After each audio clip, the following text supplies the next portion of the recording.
जय जिनेंद्र। मन की बात मनसे के इस कार्यक्रम में आप सभी का हार्दिक स्वागत है। आज की मेरी वीडियो का टॉपिक है सम्यक दर्शन का दूसरा अंग, निकांक्षित अंग। सम्यक दर्शन के 8 अंग होते हैं। कल हमने सम्यक दर्शन के प्रथम अंग, निशंकित अंग में अंजन चोर की कहानी सुनी थी। सम्यक दर्शन को मोक्ष महल की प्रथम सीढ़ी कहा गया है। सम्यक दर्शन के बिना मोक्ष मिलना संभव नहीं है। सम्यक दर्शन चारों गतियों के संगी पचेंद्री जीवों को हो सकता है, मगर इसके लिए कषायों का मंद होना जरूरी है। एक बार जीव को सम्यक दर्शन हो जाने पर अनंत काल तक भव भ्रमण नहीं करना पड़ता। निकांक्षित का मतलब होता है संसार के सुखों की चाह ना रखना। सम्यक दृष्टि जीव संसार में भोगों के बीच में रहकर भी सुखों की आकांक्षा नहीं रखता और मोक्ष प्राप्ति के लिए तप, व्रत इत्यादि क्रियाएं करता रहता है। आज हम अनंतमती की कहानी सुनेंगे, जो कि एक सेठ की पुत्री होते हुए भी, भोगों के बीच में रहते हुए भी सांसारिक सुखों से किस तरीके से विरक्त हो गई, उसे क्या क्या सहना पड़ा और फिर भी उसने अपना धर्म नहीं छोड़ा। इस कहानी में हम वही आप सबको बताने जा रहे हैं। अंग देश की चंपापुर नामक राजधानी थी। चंपापुर के सेठ प्रियदत्त और सेठानी अंगवती के अनंतमती नाम की एक सुंदर कन्या थी। एक बार की बात है, अष्टानिका पर्व में सेठ प्रियदत्त ने धर्म कीर्ति मुनिराज के पास जाकर 8 दिन का ब्रह्मचर्य व्रत लिया और उन्होंने उसी समय हंसी हंसी में अपनी पुत्री को भी 8 दिन का ब्रह्मचर्य व्रत दिलवा दिया। क्योंकि अनंतमती बचपन से ही गुड्डा गुड़िया का खेल बहुत ज़्यादा खेलती थी और उनका विवाह करवाती थी, तो सेठ प्रियदत्त उसकी इस आदत को छुड़वाना चाहते थे और उन्होंने इसीलिए उसको 8 दिन का ब्रह्मचर्य का व्रत दिलवा दिया और इस बात को वो भूल गए। जब अनंतवती युवा हुई तब उन्होंने अपने व्रत पालन के लिए दृढ़ता रखते हुए ब्याह करने से इनकार कर दिया। कभी कभी विनोद में कही गई बात भी सत्य मार्ग का प्रदर्शक बन जाती है दोस्तों। अनंतमती के पिताजी ने उसे बहुत समझाने की कोशिश की, मगर वो नहीं मानी। अनंतमती ने साफ कह दिया कि वो चाहे 8 दिन का ब्रह्मचर्य व्रत था, मगर मैंने नहीं सुना था, इसलिए मैं उसे जीवन पर्यंत ही पालूंगी। अनंतमती धीरे धीरे शास्त्रों का अध्ययन करने लगी और धर्म के क्षेत्र में आगे बढ़ने लगी। एक दिन अनंतमती अपने बगीचे में झूले पर झूल रही थी।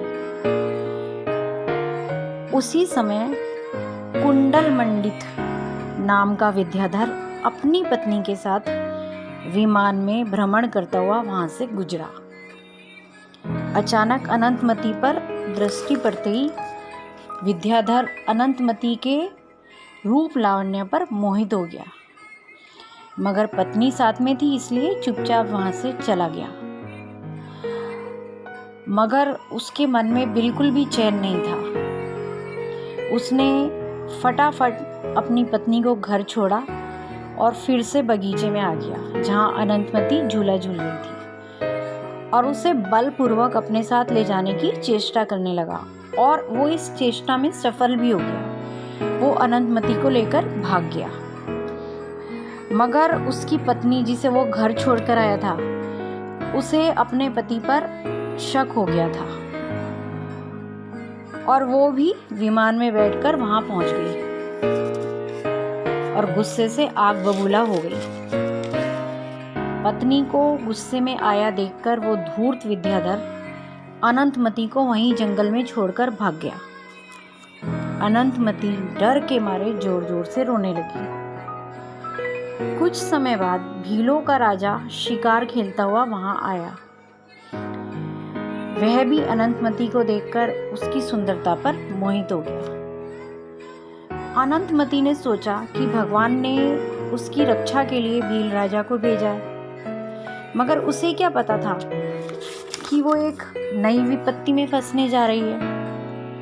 भील ने भी अपनी कुदृष्टि अनंतमती पर डाली और अनंतमती को कई तरीके से समझाने की कोशिश की, मगर अनंतमती नहीं मानी और जोर जोर से रोने लगी। भील को अनंतमती के रोने से कोई फर्क नहीं पड़ा। उसे अनंतमती पर कोई दया नहीं आई। उसने अनंतमती को डराने और धमकाने की भी कोशिश की, मगर अनंतमती फिर भी उसके काबू में नहीं आई। थोड़ी देर बाद जब भील बिल्कुल भी नहीं मान रहा था और उसे बहुत परेशान कर रहा था, तब अनंतमती ने रोते रोते सोचा कि मुझे दृढ़ बनना चाहिए और भील का सामना करना चाहिए। उसने अपने आप को संभाला और भील राज को बहुत फटकार लगाई, मगर भील ने फिर भी उसका शील भंग करने की कोशिश की। मगर तभी अनंतमती के पुण्य प्रभाव से वन देवी वहां आ गई और उन्होंने अनंतमती की रक्षा की।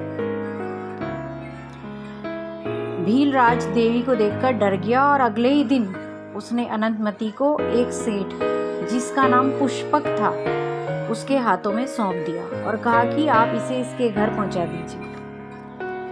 पुष्पक सेठ ने भी अनंतमती को देखा तो देखता ही रह गया और उसका मन भी अनंतमती को देखकर कुविचारों से भर गया। उसके रूप लावण्य पर वो भी मुग्ध हो गया और उसे अपना बनाने के लिए तरह तरह से चेष्टाएं करने लगा। अपना धन वैभव उसे दिखाने लगा, उसे मनाने लगा, मगर अनंतमती ने उसे बहुत धिक्कारा, इतना धिक्कारा उसे और कहा कि मैंने आपको अपना दूसरा पिता समझा था और सोचा था कि आप मुझे मेरे पिता के पास पहुंचा देंगे, मगर आप भी निर्दयी जानवर निकले। आप दुनिया के सामने धर्मात्मा बनते हो और विचार आपके इतने खोटे हैं। आप मायाचारी हो, पिशाच हो। पुष्पक सेठ अनंतमती की इन बातों से गुस्से में आग बबूला हो गया और अपने गुस्से का बदला उन्होंने अनंतमती को एक कामसेना नाम की वैश्या के यहाँ पे रख कर किया।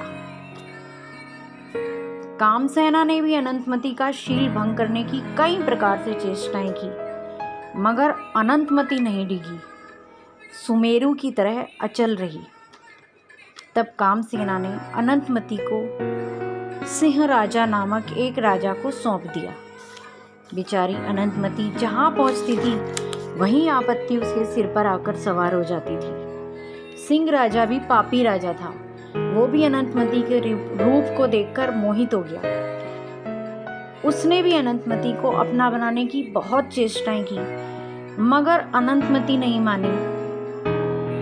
फिर उसने उसका शील भंग करने की भी कोशिश की, मगर जिस वन देवी ने अनंतमती की रक्षा पहले भील से की थी वही वहां दोबारा आ गई और राजा से भी उसकी रक्षा की। देवी को देखकर डर के मारे राजा मूर्छित हो गया और जब उसे होश आया तो उसने तुरंत अपने नौकरों को अनंतमती को जंगल में छोड़कर आने के लिए कहा। नौकरों ने रात को ही अनंतमती को जंगल में छोड़ दिया। अनंतमती डर के मारे रोने लगी और वन में ही पंच परमेष्टि का ध्यान करने लगी। धीरे धीरे कुछ समय गुजरा। अनंतमती फल वगैरह खाकर वन में समय गुजारने लगी और धीरे धीरे कुछ दिनों बाद जंगलों, पर्वतों और अनेक रास्तों को पार करते हुए अयोध्या पहुंच गई। वहां पर उसे पद्मश्री नाम की आर्यका के दर्शन हुए। अनंतमती ने अपनी सारी विपत्तियों का हाल आर्यका माता को सुनाया और वहीं पर आर्यका माता के पास ही रहने लगी। इधर पुत्री वियोग से सेठ प्रियदत्त भी बहुत दुखी रहते थे और उनको अपना घर खाली खाली लगता था, उनका मन नहीं लगता था। तो एक दिन उन्होंने तीर्थ यात्रा का कार्यक्रम बनाया और कुछ लोगों के साथ तीर्थ यात्रा पर निकल गए। बहुत से सिद्ध क्षेत्रों की यात्रा करते करते सेठ प्रियदत्त अयोध्या पहुंचे। वहां पर वह अपने साले जिनदत्त के पास रुके। एक दिन जिनदत्त की पत्नी पद्म श्री आर्यका जी के पास जो बालिका अनंतमती रहती थी, उसे अपने यहाँ भोजन कराने के लिए ले आई। अनंतमती जब जिनदत्त के घर आई तो उसने वहां पर घर पर आकर आंगन में एक सुंदर सी रंगोली बनाई। उसके बाद उसने भोजन किया और आर्यका माता के पास चली गई जहां वो रहती थी। शाम को प्रियदत्त जब घर आया तो उसकी दृष्टि उस रंगोली पर पड़ी जो अनंतमती ने बनाई थी। उसकी आंखों में आंसू आ गए। उसे याद आया कि उसकी पुत्री बिल्कुल ऐसी ही रंगोली बनाती थी। उसने अपनी बहन से पूछा कि ये रंगोली जिसने बनाई है मुझे उससे मिलना है। प्रियदत्त की बहन उसे आर्यका माता के पास ले गई। वहां सेठ प्रियदत्त को अनंतमती मिल गई। उन्होंने रोते हुए उसे गले से लगा लिया। अनंतमती ने अपने पिताजी को सारा हाल कह सुनाया और घर जाने से मना कर दिया, क्योंकि उसे संसार के दुखों को देखकर इस संसार से विरक्ति हो गई थी। अपने पिता के बहुत समझाने के बाद भी वो घर नहीं गई। अनंतमती के रोम रोम में वैराग्य बस चुका था। उसने पद्मश्री आर्यका से दीक्षा ग्रहण की तथा दीक्षा के बाद खूब दृढ़ता से तप करने लगी। महीना महीना के उपवास करने लगी, परिशह सहने लगी। अंत में संन्यास मरण धारण करके वह 12वें स्वर्ग में देव हो गई। दोस्तों, अनंतमती ने मजाक में दिलाए व्रत को भी दृढ़ता से निभाया। संसार के भोग विलासों को त्यागा, अपने शील की रक्षा की और निकांक्षित अंग में प्रसिद्ध हुई। इस कहानी से हमें यह शिक्षा मिलती है कि हमें भी बाहर की चकाचौंध में ज़्यादा नहीं खोना चाहिए और कितनी भी मुसीबत आए अपने चरित्र को साफ रखना चाहिए। अपना ये वीडियो मैं यहीं पर समाप्त करती हूँ दोस्तों। मेरा अगला वीडियो सम्यक दर्शन के तीसरे अंग निर्विचिकित्सा अंग पर होगा, जिसमें मैं आपको उदयन राजा की कहानी सुनाऊंगी। दोस्तों, अगर आपको मेरा वीडियो, मेरी कहानियाँ ज़रा भी पसंद आती हों तो प्लीज़ मुझे कमेंट करके ज़रूर बताइए। मेरे वीडियो को लाइक, शेयर एंड सब्सक्राइब ज़रूर कीजिए। धन्यवाद दोस्तों। जय जिनेंद्र।